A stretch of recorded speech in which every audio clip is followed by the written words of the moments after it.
Hello and welcome back to Cooking the Books with me, Gilly Smith, the podcast which takes us through 4 food moments from the books of our favourite food writers. It's about all of life through the prism of food. And this week I'm zooming into the 17th century Palazzo home in Venice of Skye McAlpine to talk about her table full of love. I think it really helped me understand how you can make such a big difference by doing something really quite simple, but that act of caring for someone can mean so much to them and can mean so many different things to them, both in times of difficulty or in times of celebration. The daughter of Lord Alistair McAlpine, one of Margaret Thatcher's closest advisors, Skye grew up in Venice, where she now lives with her own family. A classic scholar with a PhD in ancient love poetry, she's an expert on how the Greeks and the Romans understood love. And in her latest cookbook, she writes a culinary love letter to the friends and family whose recipes she's gathered over time, whisking in memories and a dash of affection. If the first 2 books were about Venice and friends and mismatched but beautiful china collected in flea markets, this is a deeper read in the language of love. Or is it? Well, I'd say the book is written with love, but it's not written in the language of love. It's written in the language of food. And I wanted to kind of really connect food with love and why we cook, sort of reconnecting to find that joy in the act of cooking again. Isn't that funny? Because I read it completely differently. I read it as the language of love. In fact, I had some people over for dinner last night and I cooked the Nutella tiramisu and the beetroot tart. But we spent the whole evening talking about love and the different forms of love. And you talk about the different words for classical love, and I was talking, my daughter was there, and we were talking about the move from eros, lust, through philia, friendship, through ludos, flirtatious love, to, now I don't know how to pronounce this, is it storge? I always say storge, but I don't know if I pronounce it right. Well, of course, because it's ancient Greek, how would we know? It's storge, and we talked a lot about storge, unconditional love, pragma is family love, to mania, obsessional love, to agape, the love of all things. And we spent hours talking about this extraordinary way of looking through the journey of life, through the journey of love. It's a relationship, isn't it, between writer and reader. And as somebody who wrote it with recipes in mind, as a culinary love letter, you know, you talk a lot about where the recipes come from. How aware are you of that when you're writing it? Well, I mean, that's the magic of writing, is that any written word comes to life from the moment that someone reads it, whether that's out loud or in their heads. And that is as you say, that's a very, very special relationship. I mean, I think as a cookery writer, one thing you're always conscious of is whether people will be cooking your recipes. It's obviously so lovely to hear that you made the beetroot tart for supper. That makes me very, very happy. But also what I find as a cookery writer that's kind of magical is this idea that as someone cooks your recipes, they become theirs, and they'll make, you know, over time, small changes or big changes, or they might even forget that the recipes came from your cookbook. And that is kind of the happiest ending for any recipe, is to weave its way into someone's own very personal story. And they are very personal. Some of them are incredibly intimate. I mean, let's go into your first food moment, Sue's magical chicken soup. And this is your mum's best friend, Sue.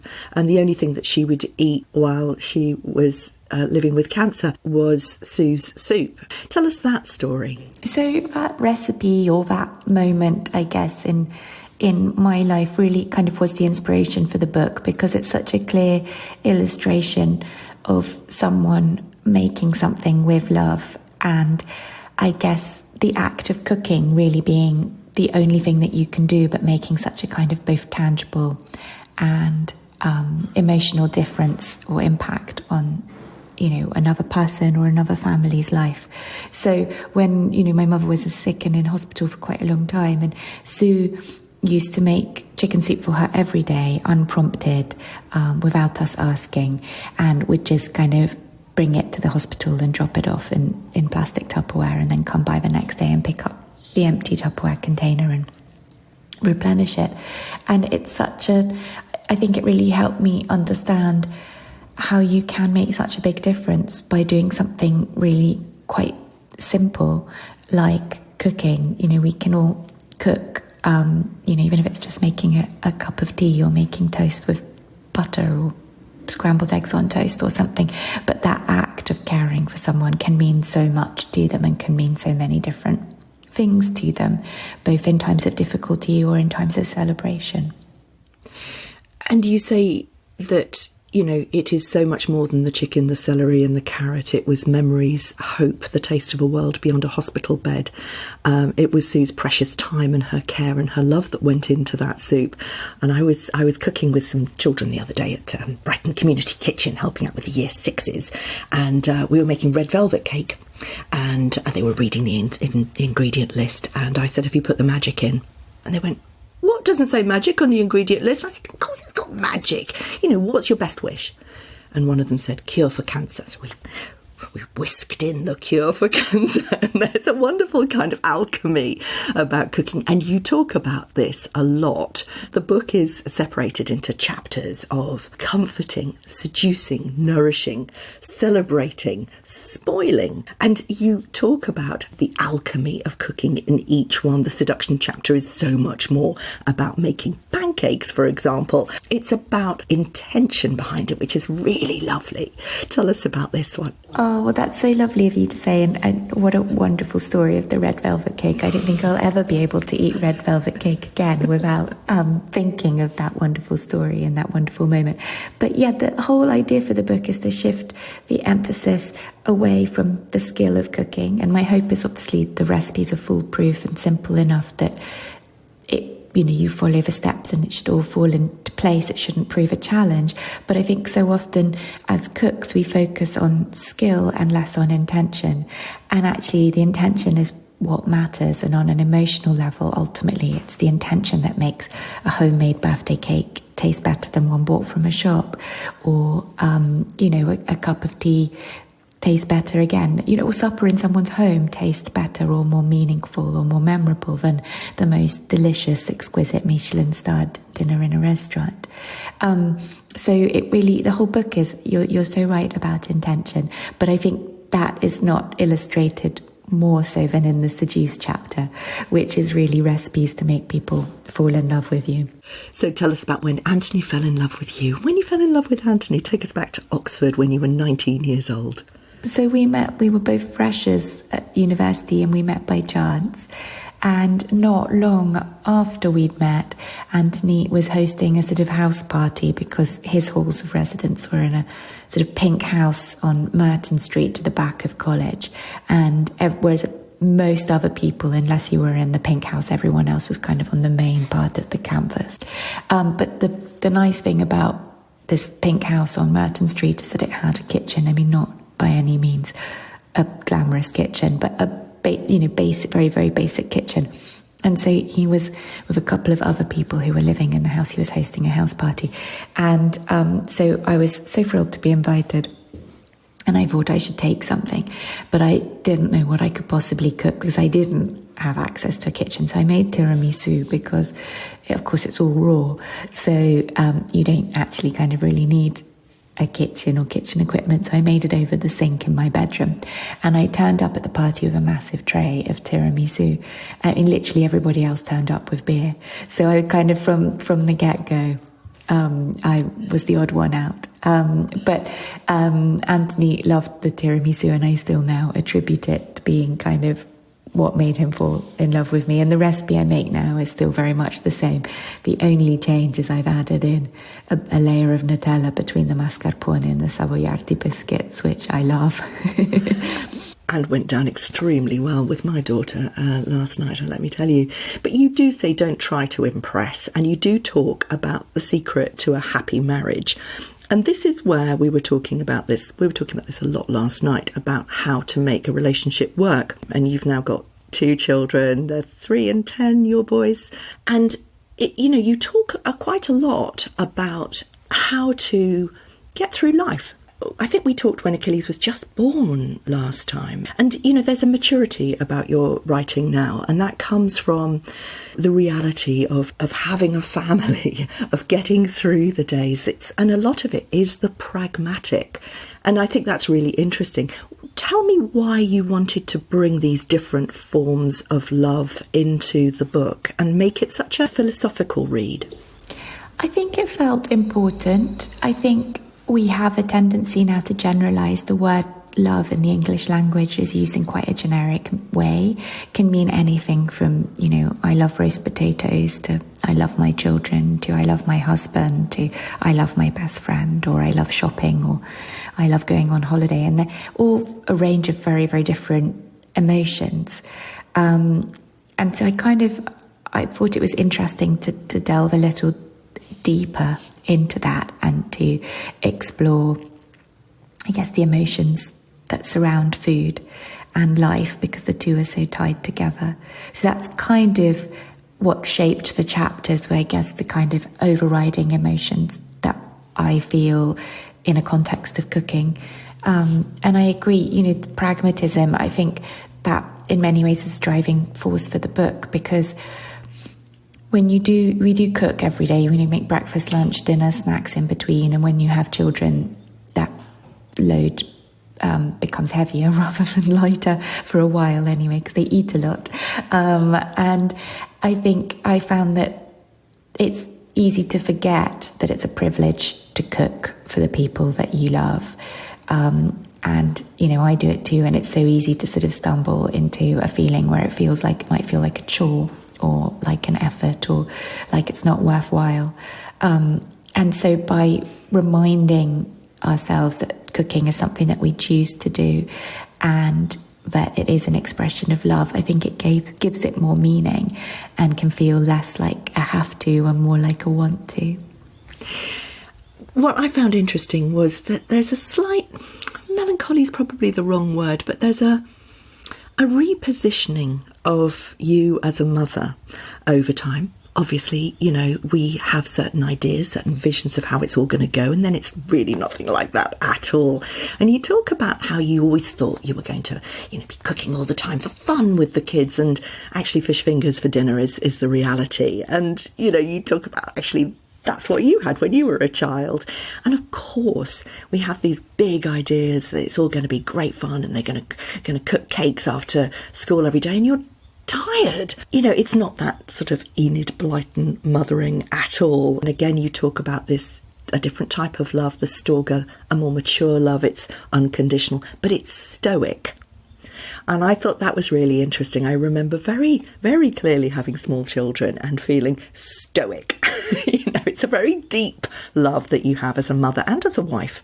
You are keeping a family together. This is how to be a mother and a wife. You have to be quite stoic sometimes, and you have to create a world where everyone is safe and nourished.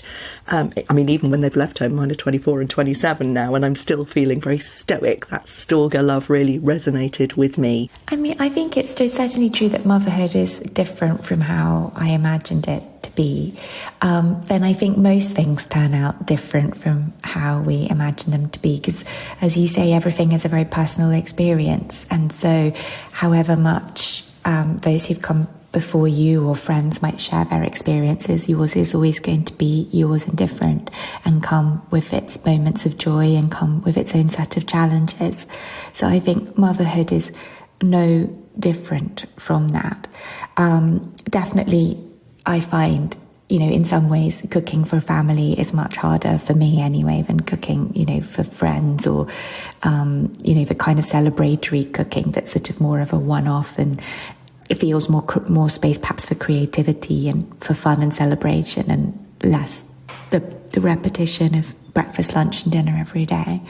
But what I found, and what I hope the book helps other readers who feel similarly to me, is there are tricks and hacks, for want of a better word, to find the joy and to, love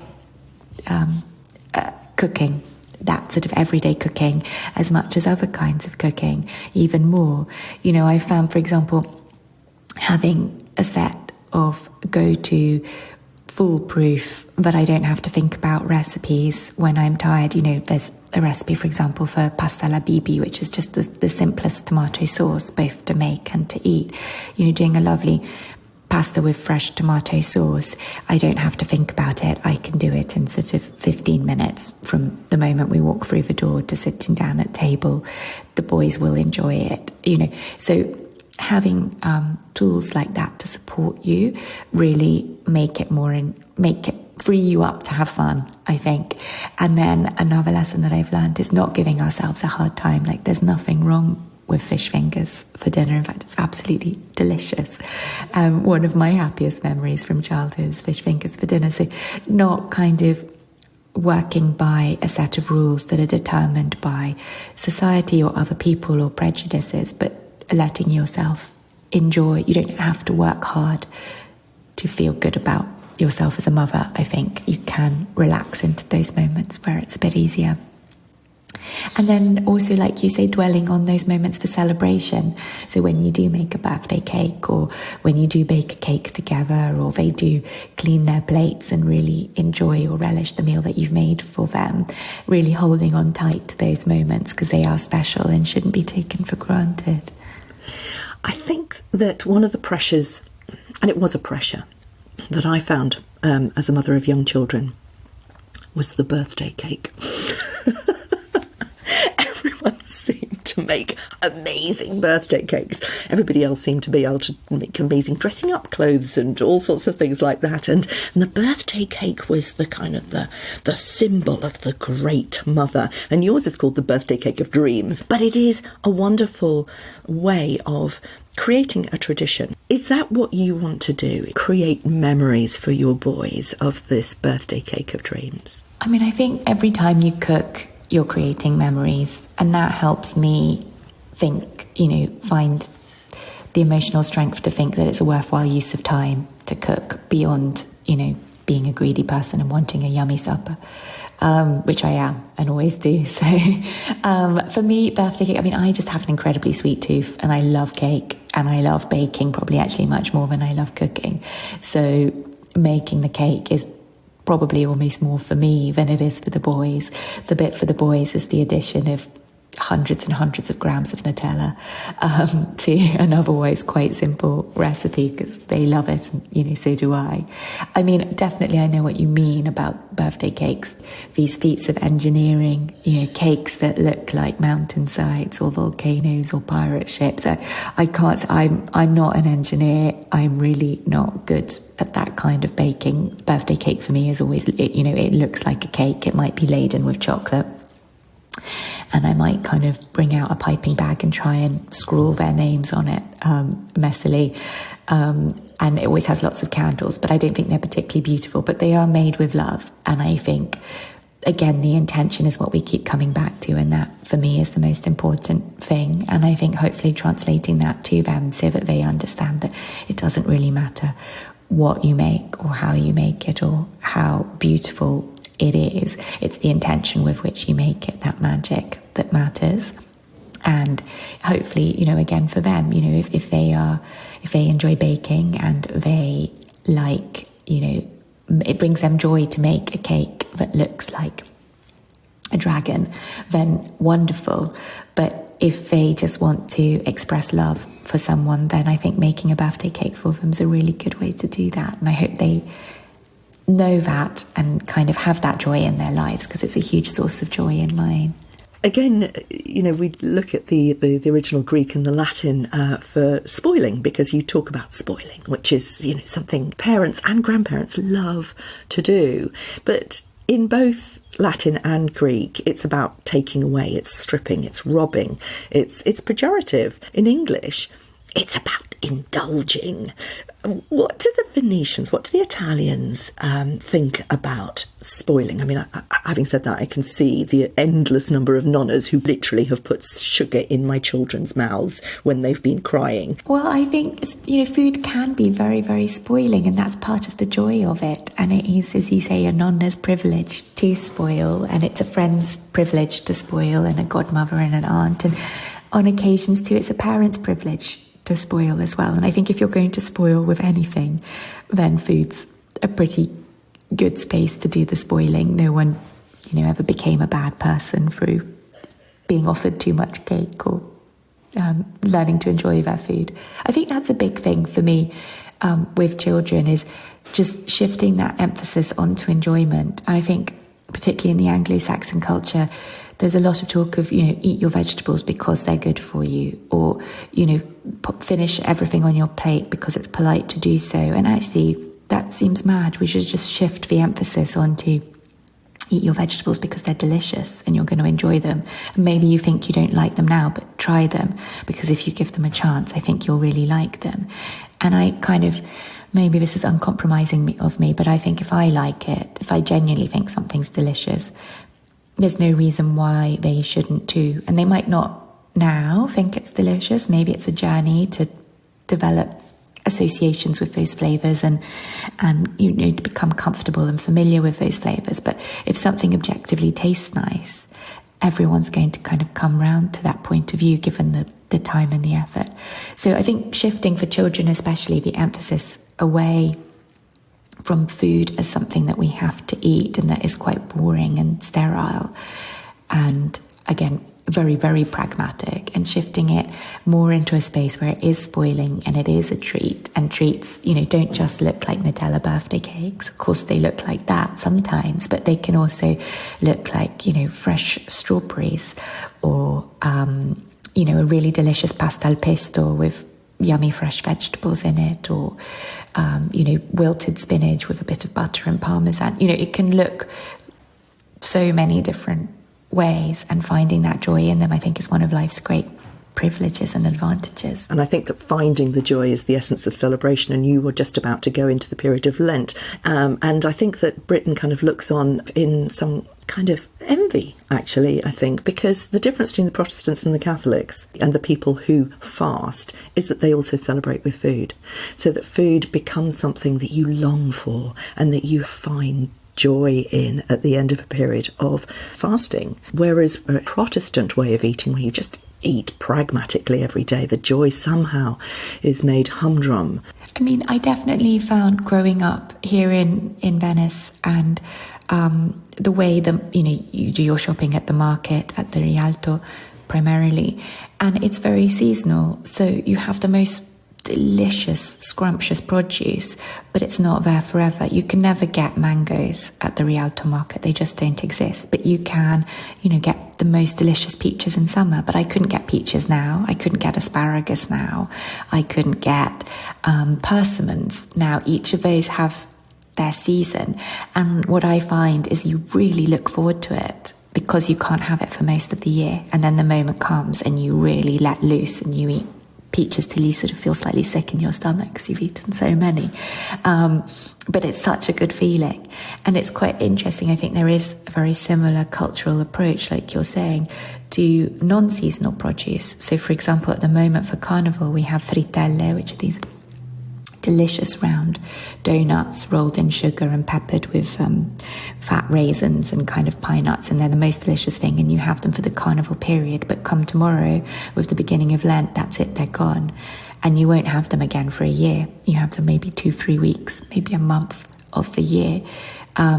Same for galani, and same for all sorts of other sweet baked goods that are associated in some way with a religious festival, whether that's panettone for Christmas or pandoro for Christmas, or it might be mimosa cake for the Feast of Women on the 8th of March, which is coming up. And each of those are delicious, and they're not made with ingredients that make it in any way impossible to make it at another time of year. It just wouldn't have the magic at another time of year. It just needs to be eaten just then. And you're building the memories for the next year, and then you get excited about it, and it's about getting excited about food. That's where the joy really comes from. Let's talk about your final food moment, which is about philautia, which is self-love. You call it cocooning. You say it's an inward-looking feeling, keeping yourself safe, looking after yourself. And it is hard to be a mother of young people, especially if you don't look after yourself. You really have to, and it's so hard to do that. Where do you find the time to give to yourself? And most of us are not very good at doing that anyway.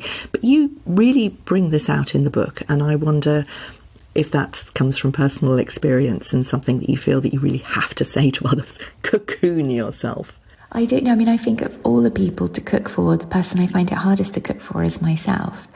And I don't really know why. I think it's, as I say in the book, it is a mixture of emotions probably. But as you say, we're always, whether we're parents or not, we're always too busy, too rushed to cook for ourselves.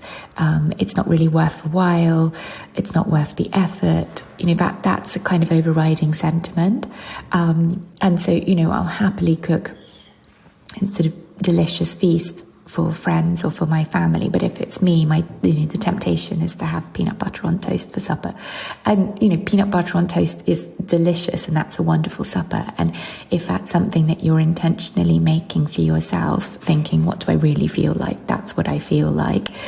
I'm going to sit down and enjoy it, then that's wonderful. But if it's something that you're making because you don't think it's worth your while to cook a pasta for yourself, or to cook whatever it is that you feel you would like, then I think that's a shame. And that's an important part of, I guess, learning to be a grown-up, is learning to care for ourselves whilst we're busy caring for others. So I hope the cocoon chapter, it's all recipes for one, and they're all simple things to make, because let's be realistic, you probably don't want to wash dirty and wash 25 pans if it's just supper for yourself, or especially if it's supper for yourself. So they are all simple recipes, but they're all ones that I really, really enjoy eating. And you've chosen the rocket almond and date salad, which I did make last night, to go with the tart. So you can make it for other people as well, because it's a beautiful thing, isn't it? It's incredibly simple. It's just simply rocket, almond and date. But importantly, it transports you as well. And this one takes you back to a holiday in Marrakesh. And that ability to dream through food is a part of the language of love. Take us just for your final moment to somewhere beautiful in Marrakesh. Absolutely. I mean, the first time I had a version of that salad was at L'Hotel, this beautiful riad in Marrakesh, and it was just a really lovely lunch, and kind of the food was exquisite and the setting was very relaxed, and it was just like a lovely lazy day. But that salad I just became completely obsessed with. It was the most delicious thing. And they'd put, which I do as well and isn't for everyone, but I absolutely love, they put a lot of fresh parsley in with the rocket, and it kind of gives like a sort of minerally flavour that's fresh, but also I think cuts through the richness of the kind of dates and the almonds which in the dressing, which is quite sweet. So it's lovely and leafy and green. And I guess that's such a happy memory, and it is nice every time I do make the salad, I do kind of think back to that. And ultimately, like you say, that's what food is. It is memories. That's the taste of food. The flavour of food comes from the memories and the associations that we build over time. So I think when there are happy memories tied with food, it's nice to hold on to them by making that recipe again and again in different settings. Thanks for listening. Do follow me on Instagram. I'm at Food Gilly Smith. And you can also find a little surprise over on Substack each week as I ask my guests for a little extra bite. Come to Venice with Skye in this week's post. It's a must read and listen.